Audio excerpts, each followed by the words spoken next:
Today we are looking at a section of a scroll. The entire scroll is about 11 feet long. It's made with ink on silk, and we are looking at 1 out of 7 illustrated stories about the court ladies' lives. So the emperor had many mistresses or court ladies. The scroll depicts 7 illustrations of wifely duties, and the image that we're looking at today is called Lady Feng's heroism, and it's based off of a story that I'm about to tell you. So before we get there, the scroll is currently held in the British Museum in London, England, and it's one of the earliest intact examples of a Chinese hand scroll painting. And if you want to know a little bit more about the different types of scrolls the Chinese made, I've uploaded a section of the PowerPoint that explains that a little bit more in detail. So the painting's attributed to an artist named Gu Kaizi, and it's dated to the 6th dynasty, late 4th century. So the painting is dedicated or attributed to the famous artist Gu Kaizi, but it's not created by his own hand, which means that he didn't paint it himself. It's actually a copy of his original idea and his original artistic style. Oftentimes, Chinese artists would create their own artistic style, and if it became very popular, other Chinese artists would copy it. So what's happening in this image? So let's try to unpack this image here a little bit. It gives us insight to the beliefs and practices of the Chinese court life. So we see an animal, we see 2 men with spears, a seated man who looks like he could possibly be the emperor, and a woman standing between the emperor and the animal. If we take a look, the animal looks pretty fierce. In fact, it's supposed to be depicting a bear, perhaps a baby bear. The images are rendered in a kind of flat way, all from the perspective, and they're outlined in a thick outline.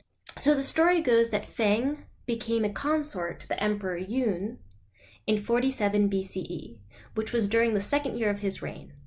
And she quickly became a favorite of his, along with another woman named Fu. And these women both became his favorite because they were both able to bear sons for him. So this was able to give them leverage in a higher position. During Feng's time as an imperial courtesan, an incident occurred that would cause her to become greatly praised by everybody. And this incident would actually cause Fu, the other woman, to become very embarrassed.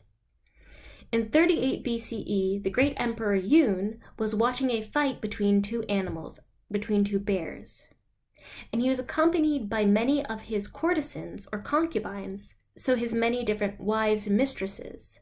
But he was not accompanied apparently by his actual empress, so his real wife. Anyway, while he was watching this bear fight, a wild bear broke loose and tried to get out of the cage. Seeing this, all the noblemen and women present there, including Fu, who was the other woman, fled the scene to protect themselves. But Feng stepped toward the bear. The bear was killed at the last moment by imperial guards, so you see those guys with the big spears, they're attacking the bear. Poor bear.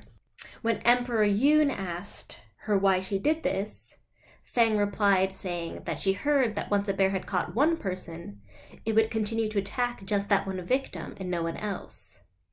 So she was afraid that the bear would attack the emperor, so she was willing to sacrifice herself in order to protect him. And so this is an example of Confucian beliefs. And so Confucian beliefs are basically that everybody has their place and order, and they're not supposed to step out of their order. So Lady Feng was actually keeping her order. Her life was less important than the emperor's. And so by standing in front of the emperor, she was bettering the people of China by sacrificing herself rather than having the emperor be attacked by the bear.